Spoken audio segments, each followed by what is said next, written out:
Welcome to From the Shed End. Welcome, we're live.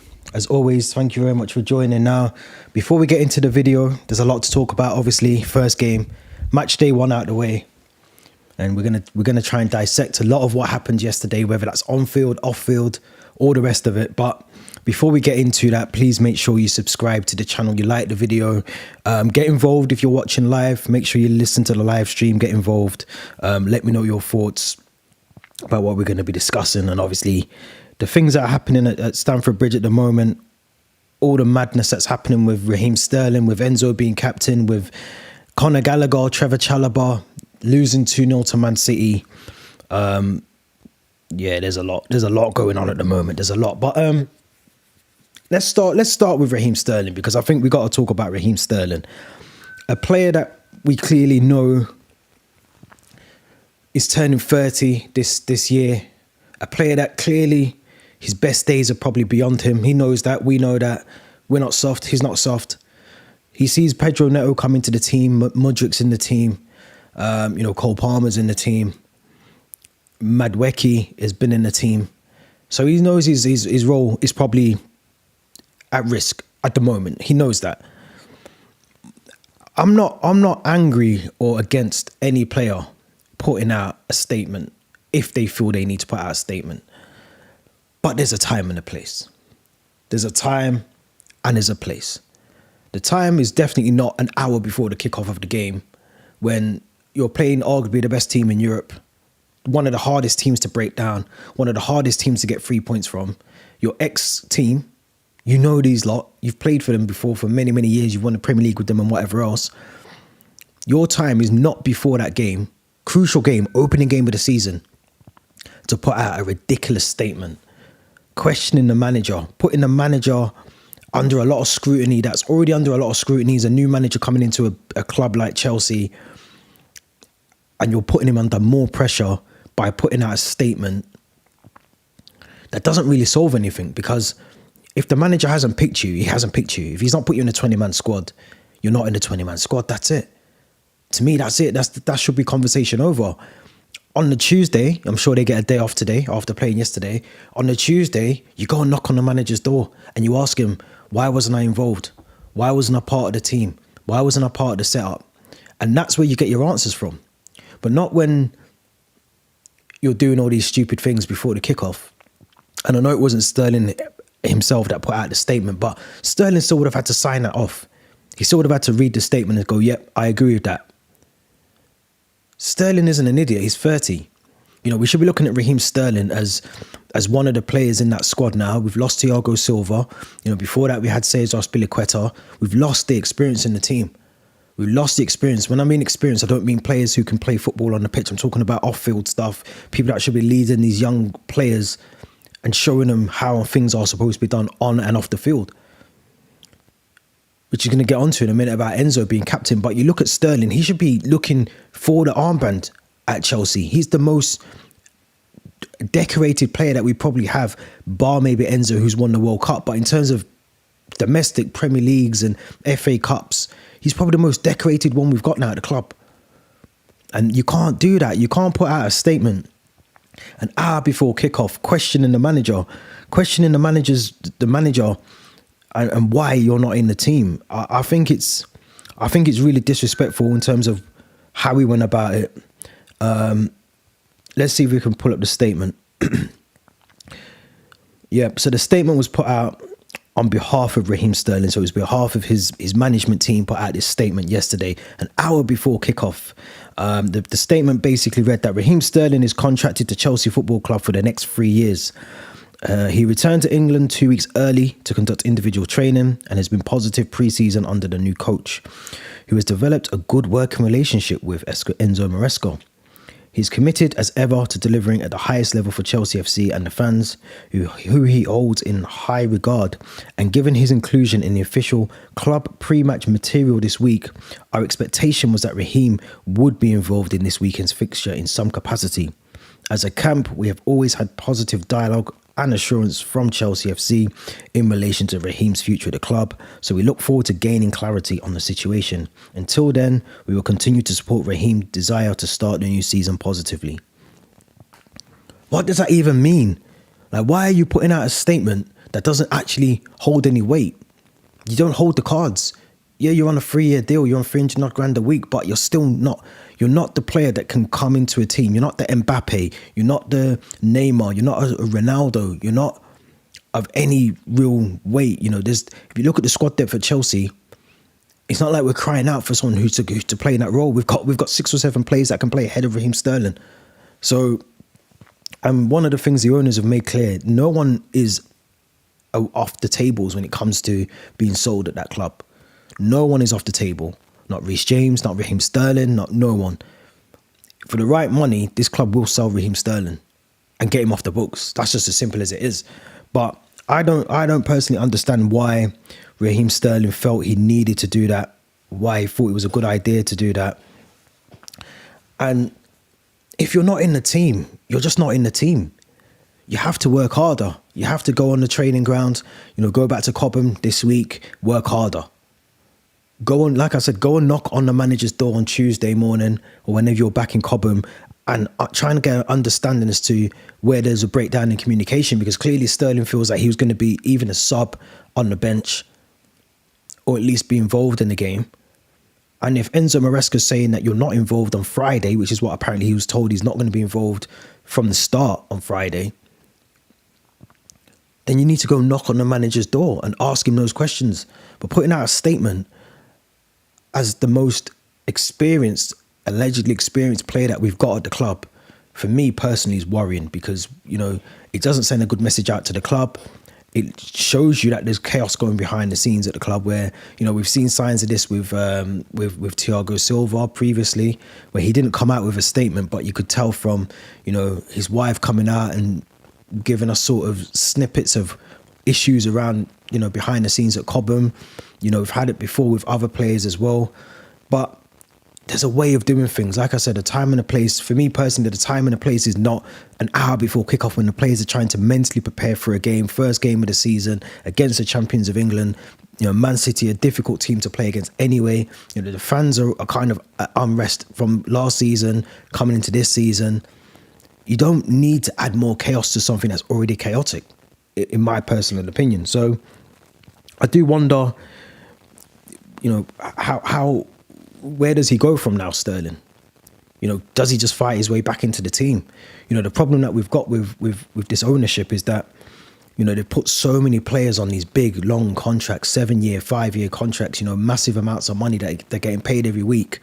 You have to question, is Sterling one of those players that we can afford to cut our losses with at a loss? Do we even need Sterling? We've now got Pedro Neto in the team, Mudrik's in the team. Like I said, there's other players that can play in that role as well. So is he one of those players that we actually need to build a team around? I don't think he is. Should he have been involved in the game yesterday? Possibly, but at the same time as well, this whole statement thing now looks 10 times worse. Because had we gone on to win that game yesterday against Manchester City, that's what everyone would be talking about. But when you lose 2-0 in the manner that we lost the game yesterday, the only thing people are going to now talk about is this statement and understanding where there's a breakdown in communication with the player and the manager. So for me, it was never going to be a win-win for Sterling, because if we win, the players and the fans would have said, well, look, we still won the game without you. And now we've lost.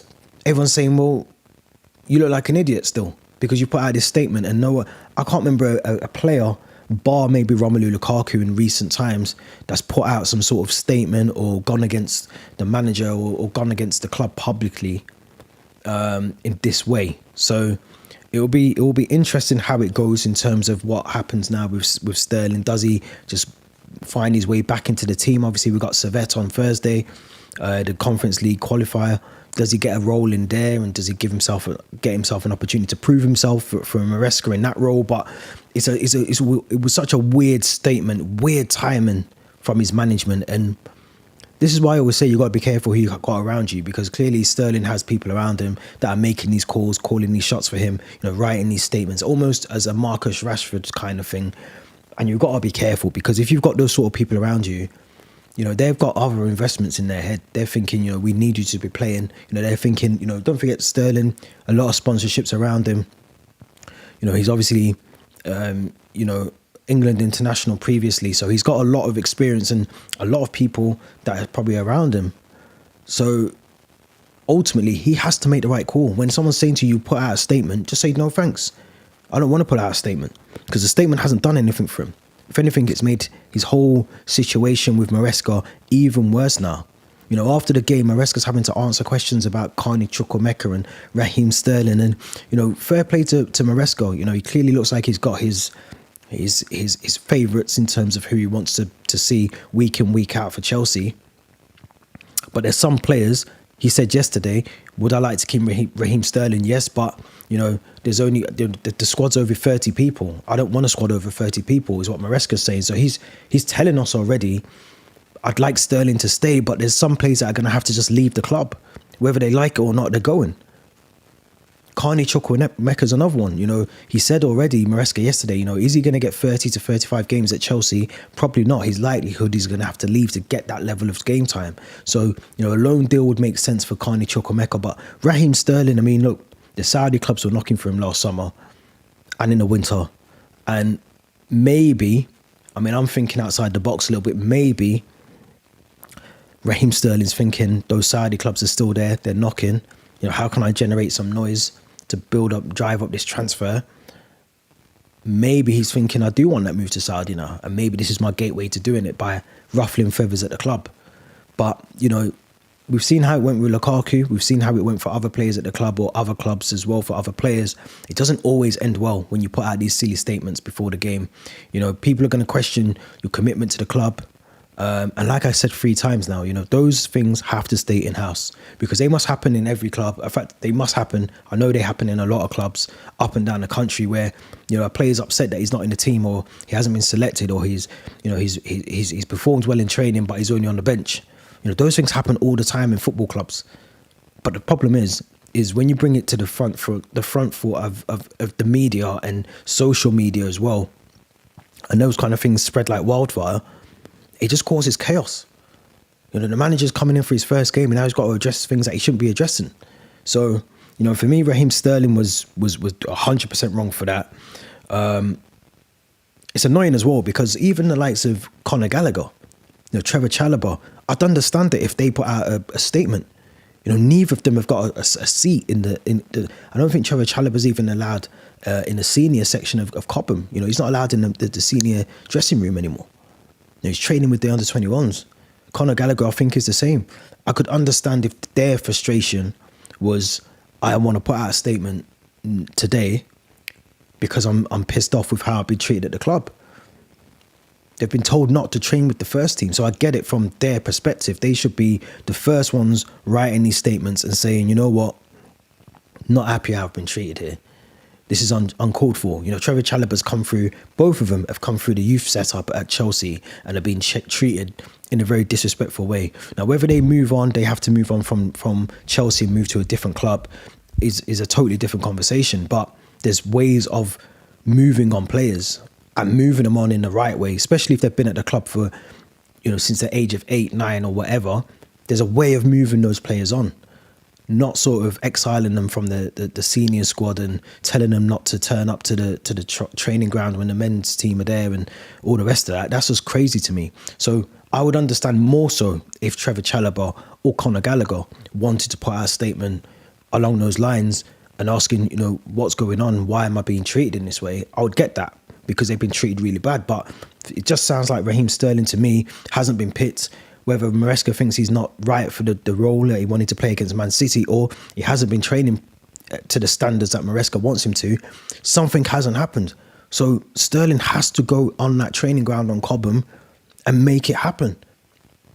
Just like all the other 40-odd players that we've got to have to do. Do you know what I mean? Mudryk never came on yesterday, but he doesn't put out a statement. I don't get it. Chilwell's not in the team, but he doesn't put out a statement. So putting out statements is great when, you know, you're a world beater. You're the one player that's changing the game for us. You're scoring 25 goals a season. I'd understand it then, because you're clearly showing already that you've got potential to be in the squad and why you should be in it. But Sterling hasn't pulled up trees for us. He hasn't changed a lot of games for us. He hasn't gone on and scored the winning goal, you know, 10 times last season. You know, he's not our top goal scorer. He's not the one that takes all the free kicks or the penalties, or, you know, the one that is creative in that midfield. He's not that type of player. So I don't understand where this sort of expectation and this sort of self-righteous sort of behavior comes from, that you're just expected to walk into the team because you've been training 2 weeks earlier. You should be training 2 weeks earlier because you didn't go to the Euros, Sterling. So I don't get where that comes from, myself personally, but it's bonkers. And like I said, Sterling, for me, the most decorated player that I think we have in terms of domestic football in England currently, 29 years of age, one of the more experienced older players in the team, should be showing these players now, the younger players, the 18, 19, 20-year-olds in the team, how to act on and off the field. That's his role now. Whether he wants to do that or not, other players are going to be looking up to Raheem Sterling at that club, whether they like it or not, or he likes it or not. Those players are going to be looking up to him and saying, you're the one that should be leading us now. Conor Gallagher took that role on last season, and he was younger than Sterling. So Raheem Sterling has to take that mantle, pick it up, and go with it and run with it and start putting out stupid statements, because it just doesn't make any sense to me. But I want to talk about Enzo Fernandez as well. Not more so about the game. We'll talk about the game separately. But it was very strange for me personally that Enzo Fernandez was named captain of Chelsea, especially after the summer, the Copa America stuff with Wesley Fofana. That now seems to be brushed under the carpet, but it does seem a bit weird to kind of give someone who clearly divided the club in terms of the players and maybe even the fans to an extent, to give him the armband first game of the season. And I guess there's an argument to say who else would take the armband beyond him. It's a good shout. But I do think there's other players in there that you look at, you think, maybe just read the room a little bit and let's not give it to Enzo first game of the season.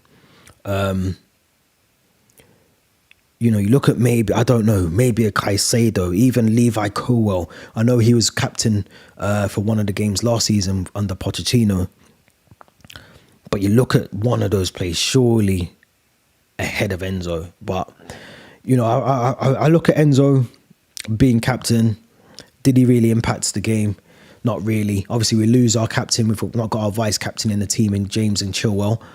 But again, it goes back to my point. You know, if Raheem Sterling was in that team, you'd expect Raheem Sterling to have the armband because he's the most experienced player, the one that needs to be a bit vocal. He's done it before for City. He's done it before for England, I think, as well. But I mean, look, Enzo Maresca said, you know, I think Enzo is one of the captains of this team. Maresca said on Fernandez, he's not the only one. We have Reece. We have more captains. The reason why, and in brackets, he was captain, is I can see that his teammates, they recognise him as a reference, like a captain. He was already captain in pre-season when we changed with Reece during the game. All of us make mistakes. It's important to recognise it. Enzo made a mistake. He recognised the mistake and it's finished. It's nothing important. So those are the comments from Enzo Maresca after the game yesterday on why Enzo Fernandez was made captain. I'll be honest, I don't really understand it.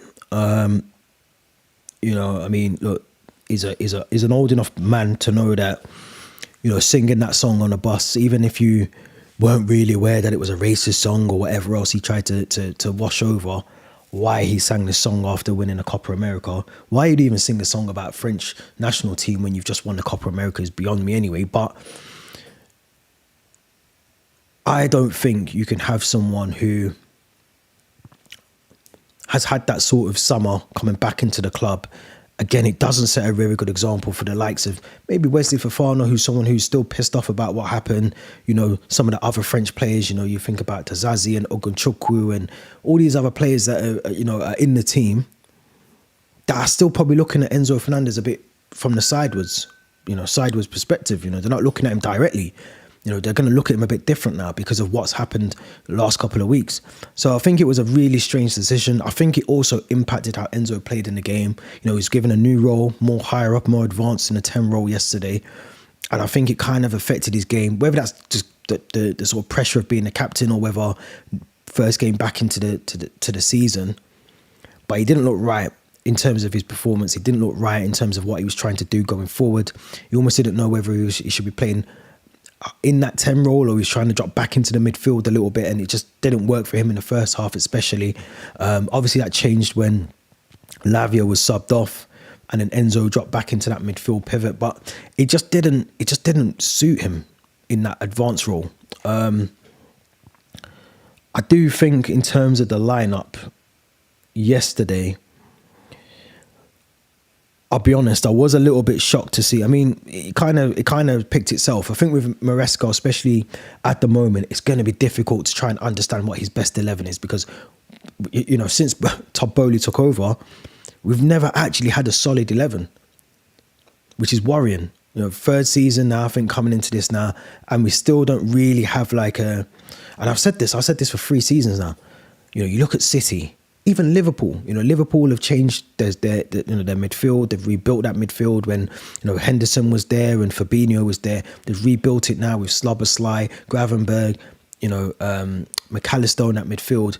But you know that Van Dijk, maybe Konate and obviously Quansah now are going to be in that back line. You know that Andy Robertson and Trent are going to be on the full back positions for Liverpool. You know that Mo Salah is going to be on the right. You know that Luis Diaz is probably going to be on the left. You know that Darwin Núñez is probably going to be in that centre.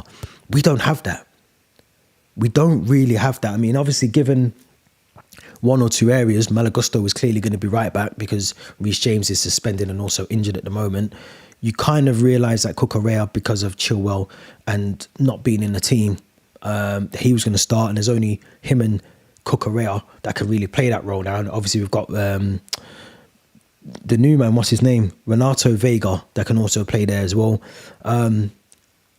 But you know that. So that midfield was going to be difficult because I think, you know, when you see it, you know, Caicedo, Lavia made sense. But then obviously you need to then make room for Enzo, which, as I said before, for me didn't really suit him playing that advanced role. And on the flanks, the wings, you kind of understood that Cole Palmer would be on the right. It was a question mark. I had Pedro Neto starting in my lineup before the game that I would have gone with. I would have had him on the left, but obviously, you know, they went with Christopher Nkunku, and Nicholas Jackson up front was his frustrating self again. You know, watching Nicholas Jackson play football is probably one of the most frustrating things I think I've ever done in my life. Ever. He is probably just I can't describe a striker that can't strike the ball. Like, I struggle to understand in a game where, and I said in the match preview, in a game where you know that City are going to play a team that is probably not their best 11. You know, Rico Lewis obviously came into the team, which I said before the preview was going to have a really good game. I thought that Savino would play, which he did, had a really good game. But you knew that in the midfield there was no Rodri. You knew that Rico Lewis was going to be asked to do that role of dropping into the midfield, which he did at times as well, very, very well. You knew that Doku was going to switch in between with Savino. They were going to swap flanks. And you knew that Haaland was always going to get a chance at goal because that's all he needs. He only needs one opportunity. You know, he doesn't touch the ball for 10, 15 minutes of the game. He gets one opportunity and he takes it. And that is the difference. I said this last season. This is the difference between a clinical goal scorer who doesn't need to take 20 touches to put the ball in the back of the net. You know, the first 20 minutes, I was really impressed with the way that we set up, the way that we were playing. You know, we didn't just roll over and just allow up until the goal. So I think the goal was 18 minutes in, but up until that goal, and even after the goal, to be fair, because we still carried on fighting and battling away, we were playing some really good football. Now, I'm not saying that we were playing amazing football, but for opening game of the season, you think about all the players that we've brought in. I'm trying to think who was here. So let's go through the squad. So obviously Gusto played majority of the games last season. Fofana didn't really play the majority of games last season. Lavia didn't start any games last season. Enzo's being asked to play a new role. And Nkunku coming back into the team. So you're looking at these players, and don't forget they're training with some of these new players as well. They're working on different systems with players that they've not played with before. A new manager's come in as well. to implement their own style of how they want this team to play. And all of these things have to be taken into consideration. So I was really impressed with how we started the game. We were battling. I love the fact that Cucurella was trying to occupy Doku at one point, and then Savinho when they swapped over. And the same for Gusto. I thought he was really good. Lavia was amazing in the midfield. He was absolutely, he was easily our man of the match yesterday. Easily the man of the match, because he wasn't, you watch Chelsea last season, Caicedo, Enzo, normally get the ball, backs towards the goal, playing back to the defenders, playing back to the goalkeeper, sideward passing, whereas Lavia, half turns, looking forward, trying to drive with the ball, trying to make those progressive passes through, split the defence through. And he was trying to do that on a couple of occasions. And I think he's going to be our prime player this season. I think we have to keep him fit this season. Caicedo and Enzo, I think we can swap in and out the team, if I'm honest. I think there's going to be a case for, rotation between those two. But I think Lavia has to be the one that is going to be so important in that midfield, the pivot or whatever you want to call it. He's going to be the most important player because he's the only one that seemed to want to advance with the ball yesterday. The only one out that midfield that wanted to advance with the ball, lock up, where's the pass on? I'm going to pass it there. Last season, we got to see Caicedo, Enzo slow things down in the midfield, look for those sideward passes, look for the wide areas, and then we'd lose possession of the ball. Or we'd look to our defenders and we'd passing it back to the defender, it'd go back to the goalkeeper, we'd probably lose possession or concede a goal. So all of these things happening, it just didn't make any sense to sub him off. Like, why would you sub off the one player in the team that was actually doing something right? I didn't get it. It goes back to my point again. Is it because Enzo's £100 million? Is that why we've always got to play him? We've always got to find a role for him? Because again, for me, there's an argument that, when those subs were being made yesterday, I'm trying to think what time we made our subs. So yeah, we bring off, Neto came off for Nkunku first. Then the two substitutions was Nicholas Jackson, Lavia off, and Kiernan Dewsbury-Hall and Mark Gu come on. Now, I would have probably said keep Lavia on, take off Enzo. You move Nkunku into the 10 and you put Pedro Neto on the left. Or, similar, you move Jackson off, because at that time we subbed him off. And, because Mark Gu come on, so you could put Mark Gu there as well. He can do the job up front. So I think you put Nkunku in the 10, Neto at the left, Palmer on the right. Lavia, Caicedo.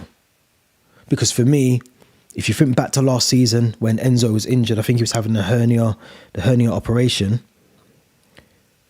We actually played better football without Enzo in the team. We were actually more progressive going forward, advancing with the ball without Enzo in the team.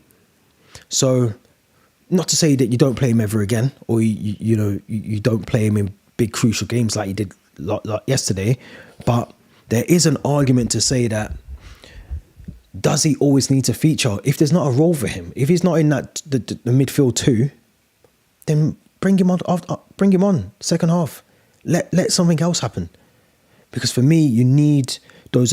Yesterday proved that we need someone who's clinical in front of goal. If anything, it proved defensively we were shaky throughout. I praise Cucurella, I praise Gusto. The two centre backs were a bit shaky at times in terms of Fofana and Colwell, but attacking wise, we need to do more. You could see that there was frustration from Cole Palmer. I don't know if it was because he wasn't getting the service that he wanted, or he wasn't able to bring the ball into the central areas like he likes to. I felt, obviously their defence, City's defence, dealt with him pretty well in terms of keeping him quiet. But, going forward, Jackson, there was a moment where he had a beautiful chance. I think it was in the first half, and he takes about 20 touches in the box. It's almost like he wants the perfect goal. And sometimes you just got to put your foot through it and hope for the best. And if it goes in, it goes in. If it goes into row Z, at least you tried. At least you tried, because I think trying to execute the perfect goal against City probably is never going to happen anyway. But also, your confidence has been low for nearly 12 months now. So just shoot. Test Edison. put some pressure on that defence and stop trying to, work the angle, because the angle is never going to come when you've got Ruben Diaz in that defence and Akanji in the defence as well. It's never going to come, and I think having someone more clinical in that position is clear as day now. It's clear as day now. We need someone who's more clinical, who's able to make those right runs. Nicholas Jackson makes the run, but he's not strong enough. There's a moment, it was a 1v1, and he fouls Ruben Diaz trying to get the ball, when really you should be ahead of the defender. You should be the one shielding the ball, not the other way around. And, to struggling to do things like that, even to stay on side. 2 opportunities, the one where he got the goal and it was this, just hold the run. It's so lazy to think that you're a striker of a top Premier League club and you can't hold your run to time it with the pass. The second one, I forgive him for that. But the first, the one where it should have been a goal, you've got to just hold your run. That's all you've got to do is hold the run. It's basic things that they teach you in, youth football. Hold your run. You know where the defender is. Hold the run. He's got a bit of pace on him, so he doesn't even need to go that early as well. And that's what's frustrating about watching him, because I know last season people will say that he scored however many goals he scored, and for his first season that was really good and all the rest of it. But we need someone who's going to be clinical in front of goal this season, because one thing that we struggled with last season was goals. That was it. We struggled with goals last season. There's a question about Nkunku. Can he play the number 9? Possibly, but then, you take maybe more so now, because obviously we've got Pedro Neto, who I'd be more confident in on the left side. Mudryk is there as well. Obviously Sterling, if he resolves his issues or whatever else, but there's other players that can fit into the other areas now, so that could free up Nkunku to play that 9. And I still don't think Nicholas Jackson should be the number 9 going forward. Victor Osimhen, if he comes in, great. If we can get him, brilliant. But right now we don't have him. We've got a game on Thursday. I think we've got Wolves at the weekend as well. So there's some tweaking to do before then, before the transfer window, before we can get a deal done. I'm hearing Napoli are close to agreeing a deal with Lukaku, which will hopefully then open up the doors for us to do the deal with Napoli for Victor Osimhen as well. But we've got to get things sorted now. We can't wait for that. We've seen the Conor Gallagher deal fall through.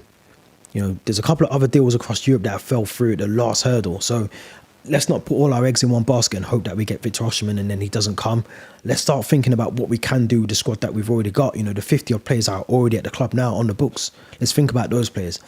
For me, Nkunku, maybe not Thursday, but definitely on the weekend game. I think it's Wolves on the weekend. We should be playing him as the number 9.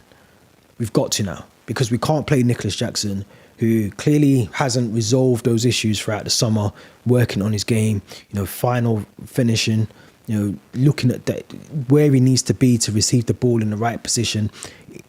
It doesn't look like he's been working on any of those things during the summer period. So, if he's not going to work on those things, we need to bring in someone that can do that role. And at the moment, I would say that's Christopher Nkunku, more so than anyone in that team.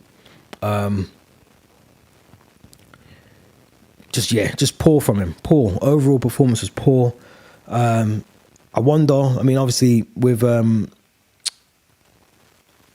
Pochettino, he was given a lot of time and a lot of praise, Nicholas Jackson. He was given a lot of praise, to the point where, the manager was like, yeah, he's going to be one of the world's best strikers, and kind of gassed him up a bit too much. And maybe that was another wrongdoing of Pochettino, was to gas up a striker that clearly can't hit anything right now. I wonder how long Maresca gives him, because he wasn't afraid to sub him off. Like I said, I think he got the subs wrong in terms of Lavia. I think he should have stayed on, but Nicholas Jackson made sense. Mark Gu, obviously there, lots of potential from him. Maybe he gives him a run out on Thursday and sees what he can do, and then maybe you give Nkunku the nod on the weekend. But I think Nicholas Jackson needs to just work on his game. I think he needs to do more in terms of his playing off that last defender, running into the space behind him, using his body well. He's a tall guy. Like, he should be able to hold up the ball well, link it up with the other players going forward, and he doesn't even seem to be able to do that.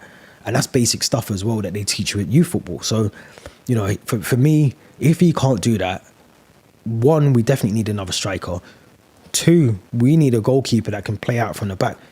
I said when we signed Robert Sanchez, there's a reason why Brighton, De Zerbi, had dropped him. Because De Zerbi wanted him to play with his feet. He wants a goalkeeper that's good with his feet. And Robert Sanchez was not that guy. Lo and behold, we go and sign him and try and get him to play out from the back. And he can't do that either. He can't do that either. The 2 goals were avoidable. And that's what's frustrating for me. The performance wasn't bad from Chelsea yesterday. I think there's a lot of fans that are getting on this sort of, this bandwagon of, you know, things haven't changed and all the rest of it. But it's the manager's first game. It's against Manchester City. Opening games are hard. We haven't won our last 5 opening games of the season. This isn't new. We lost, I think, Burnley 2017, I think 3-2. So these things aren't new to us losing the first game of the season. They're very familiar with Chelsea fans. That's not an excuse to say that we shouldn't have won that game yesterday, because I think we could have if we applied and applied ourselves properly and done what we needed to do on the pitch. But in terms of the performance, it wasn't a bad performance. It wasn't a bad performance at all. I think we just needed to apply ourselves in a better way. The subs could have been made a bit earlier. I would have made them maybe 60-minute mark, maybe just after the 55-minute mark, and maybe give the players 10 minutes. And if nothing changes, you sub off Enzo then, and you bring on someone else in that role. Maybe Neto comes on a bit earlier. But just in terms of the performance, I wasn't disappointed in it. I was not disappointed in that performance at all. I think there's a lot of knee-jerk reactions from the fans because, let's be honest, it's a spoiled fan base now. It's full of idiots in the fan base that are trying to turn it into Arsenal fan TV. But I feel that genuine fans that can understand what's happening at that club will know that was a good performance. It was a really good performance. The problem is it's the silly things that let us down. The first goal was avoidable. Really bit of brilliant skill from Jeremy Doku into the box. It takes a slight deflection, so it takes it a little bit away from Levi Colwell. And then I think, again, Cucurella should and can react a bit quicker to Haaland there. And maybe again, the goalkeeper can do a bit more. He comes out, but he doesn't fully commit himself to come out, doesn't make himself big. He just sort of goes to ground, makes it easy for Haaland to just dink the ball over him. So, little things like that, we've got to iron out those mistakes now. It's match week 1. You can't be doing that 15, 16 games into the season. So, I think little mistakes like that were avoidable. Second goal, it summed up everything we were trying not to do. Trying to play out from the back. We've got possession of the ball. Fofana kicks the ball, doesn't really clear his lines properly. Ends up with Kovacic. Of course, Kovacic of all players who, let's be honest, Kovacic had a really good game. How on earth, this is what annoyed me about the midfield, especially when Lavia goes off. But how on earth does Kovacic, who doesn't necessarily make that many goals, how is he able to run past Caicedo, beat Enzo with ease, and Levi Colwell has to come closer. He has to drive towards that ball. He has to close down that space, because I'm pretty sure if he closes down that space, Kovacic doesn't get the shot off. Or if he does, it ricochets and it goes out for a corner or throw-in. Or the goalkeeper might save it. But even then, to kind of turn your body the way that he did, Levi Colwell, he made it so much easier, the angle for Kovacic. And Robert Sanchez has to save that. Has to save that. You got to get a stronger hand to that. It doesn't even matter whether it took a deflection or not, or how far the shot out was. But it was an easy save. That's like bread and butter. It was such an easy save, man. And it's like those kind of things, it just makes me wonder. We've still got Kepa on the books there. We've still got Lukaku on the books. It makes me wonder, if we don't get a deal done for Lukaku, is he going to be playing number 9? If we don't get a deal done for Kepa, is he going to be back in goal? Because, we need players in that team. Minimum for us, I said it in the preview, minimum for us this season has to be top 4. Minimum. I can't settle for Europa League. I can't settle for Conference League. I'll settle for either a domestic trophy, like Carabao Cup, FA Cup, or minimum in the league position has to be a top 4 finish. Has to be a top 4 finish. Because we're 4 years, I think, nearly into maybe even 5 years into the Todd Bowley era. I can't remember when it was now. 4 years into it. And this feels like we're still at stage one. It still feels like we're just newly taken over and we're finding our feet still. And maybe that's because we keep pausing the whole project and press and restart when we get a new manager in. But there has to be clear objectives, because how's the manager supposed to come in and work with a 45 plus squad with no real objectives? I've been saying this since they took over the club. What is the vision of this? What's the vision for the club? I don't get it. I don't see it. I don't know what it is. But it needs to be clear. The mandate has to be clear for the players, for the manager, for the fans as well, because we need to know. As fans, we need to understand what are we aiming for this season? What are we aiming for? Is it Europa League? Is it just to try and win the Conference League? Is it trying to get the FA Cup? Is it trying to win the league? We need to know, because fans are fans, and this is where the unrest comes from the owners not being as transparent as they said they would be. If you remember when they took the club over, they were going to be transparent, they were going to be open, the dialogue was always going to be there. You know, Todd Bowley was in Twitter spaces when he first got the club. You know, there was meant to be that transparency. I'm not saying I agree with the Twitter spaces at all, but the transparency has to be there from top to bottom at the club, from players to fans to the medical staff to everyone. Because if no one's telling anyone what's going on, then how is the club meant to progress? I feel like at the moment we're at a place where we're accepting mediocrity, and we're just allowing things to slip by. When in actual fact, what we should be doing is going out and signing one of the best strikers in the world, going and sourcing the best goalkeeper in the world. That's what we should be doing. Not having 7 goalkeepers on the books and not any 7 of those goalkeepers is decent enough to be in the squad. That doesn't make any sense. Not having an out-and-out striker that can score 20 goals a season at Chelsea is unheard of over the last 15, 20 years. So I don't understand it. I don't know where we go from here in terms of offloading the players that want to leave but can't leave because of Carney Chukwuemeka, he's on 115 grand a week. So if we try and sell him on a permanent, who's paying 115 grand a week for Carney Chukwuemeka unless he takes a wage drop? Raheem Sterling is on £315,000 a week. I think more, actually. Who's signing Raheem Sterling for that money unless he goes to the Saudi League? Nicholas Jackson, I think, has nearly got an extension on his contract already. Cole Palmer, I think, has signed till 2033. Now, I get it for him, but that's still a long contract to have for someone that has had one good season in the Premier League. So I just look at where we are now, and we're settling for this sort of midish behaviour. I'm going to call it midish behaviour. Middle of the league, middle of the European, bottom of the European competitions in terms of the Conference League, but just in terms like these middleish players, these average players that, Dewsbury Hall could not be a marquee signing for Chelsea in a season. It can't be. That's no disrespect to him either, but he can't be the marquee signing of Chelsea Football Club. He can't be. Because he wouldn't even walk into that Chelsea squad at the moment. I think he's in there because Maresca's there. But if Pochettino was there, he wouldn't even be at the club. So that worries me that we're just kind of falling into this trap of just signing players, moving players on, not really bothered about the position that we finish in the league, the competitions, the domestic ones. And then obviously when we're in European competitions, I don't think we're that bothered. I think we're more concerned about making profit. Sustainability at the club, making the owners richer while the club goes down the shitter.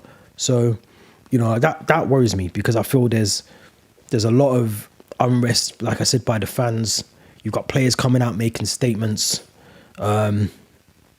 players being told to basically get out of the team in terms of not being involved in the team anymore. So I think that's a worry. I do. I think it's a worry. Even after the game, the comments that Maresca made about, letting players go and all that. It just sounds. This is match day 1, and we're talking about we're in match day flipping 20, but we have to hit the ground running. I said that in the preview. We have to hit the ground running. This was an opportunity for us to do that on Sunday, just gone. But to not do that, it's not the end of the world for me. We can't panic at this point of the season. We have to improve on and off the field. That means the likes of Sterling has to keep his mouth shut and just go and talk to the manager face to face behind closed doors and deal with his affairs or behind closed doors so it doesn't spill out into the public. We have to offload players, and we know the players that need to go. We know the players that need to go. We know the players that need to go. Let's look at the squad. Let's look at the squad because we know. So we know that Kepa's gonna go.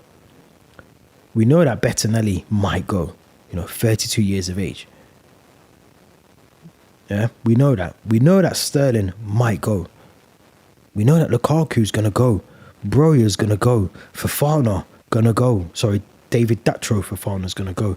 Andre Santos might go. Trevor Chalobah going. Conor Gallagher going. Carney Chukwuemeka going. Ben Chilwell possible going. Malang Sarr gone. Angerin might go. Cassidy might go. I wouldn't even be surprised if Davide Washington goes. I wouldn't be surprised. Angelo going. Bashir Humphreys, Burnley gone. Matos going. So there's players to go. We know that. We know that this player's going to leave the club in the next the next week or so. But it's not those players I'm concerned about. It's the players that are in the team, that in his plans. They have to do better. We can't allow... Kovacic was amazing yesterday. Amazing. What are the odds that the player that we actually need in the team right now is the one that scores against us, and we had him at the club and let him go? Like, sums us up really, doesn't it? It sums up the club, sums up where we are. Letting the player go, scored a goal that should have been avoidable. But we have to do better. We have to do better. We can't afford to play in that way. Come next week, because if we do, I'm just checking, is it Wolves? Yeah, it's Wolves. We got Wolves next Sunday. If we play like that at Molineux next Sunday, then I will start thinking about the alarm bells ringing off, because we can't. We have to beat Wolves. We have to beat Wolves already. I think the moment you start having, I know it's one game, but in this season now, even if you're trying to get into that top four, which is going to be hard anyway, when you think about the likes of Villa, you think about Newcastle, Tottenham, Liverpool, Arsenal, Manchester United, you think about all those teams, they're all fighting out for top four. You can't afford to lose too many games just to get into the top four. To win the Premier League, you probably can't lose more than 2 games now. You lose 2 games, you're not winning the league. It's just as simple as that. So to lose 2 games, early games in the season, you're already opening that gap already for the top 4. Already. Sounds stupid, but the way that football is in our league now, if you lose 4, 5, 6, 7 games, right off Champions League. Write it off. Unless the other teams around us start underperforming as well, which I can't see happening for the likes of Liverpool. I can't see happening for the likes of maybe a Tottenham. They got Leicester tonight, but you know what I mean. You've got to be able to put back-to-back victories together, a consistent run of games where you're just winning games and you're winning them in a good fashion, not just by the 1-0s. Yes, they're okay to get 1-0s here and there, but I'm talking about you want to see phases of play consistently with this team where they're playing good football. Teams are scared. I mean, I remember the days teams were scared to come to Stamford Bridge. They would fear coming to Stamford Bridge. Now teams are like, yeah, let's go to Stamford Bridge. Let's go and get 3 points. So we have to make Stamford Bridge a fortress again, and we have to take our away form back up to here. Because at the moment, we do everything right, certain parts of the game. We have a lapse of concentration. We let a goal in. We struggle to get back into the game. We have a concede again, or we get multiple chances and we never take them. So things have got to start clicking. But I'm impressed with Maresca so far. I'm going to be honest. Overall assessment of Maresca, I'm impressed with him. I'm impressed what he's trying to do tactically. I just think we need to bring in the players that can do that, whether it's a new goalkeeper and another striker. But tactically, I can see certain things like Lavia coming in, doing the role that he did. Even Neto, when he came on, I could see what he was trying to do as well. Palmer, we know what he can do. He needs to do it again this season like he did last season. But those little things have to start clicking with the rest of the squad. Otherwise, it's pointless. It's pointless having Lavia pinging balls, looking for balls going forward, and Nicholas Jackson's offside, or the link-up play just isn't there with the 10. It just doesn't make any sense. So we have to get things like that right if we're going to get anywhere. So for me, we've got to see how we get on from this. Let me know what you think in the comments as well. Don't forget to subscribe. The podcast will be back now that the season's back up and running. Me and Theo will be back doing that very, very soon. Leave your thoughts. Hit the link in the description as well. And don't forget, I think the code is in there now for the Fantasy League. If you're a Chelsea fan, you want to join our Fantasy League. It's a big league already. I think there's over 20 in there. But if you want to join the fantasy football, it's on the Premier League app. All of that. The code is down there in the description. So make sure you join. Obviously, you've missed week 1.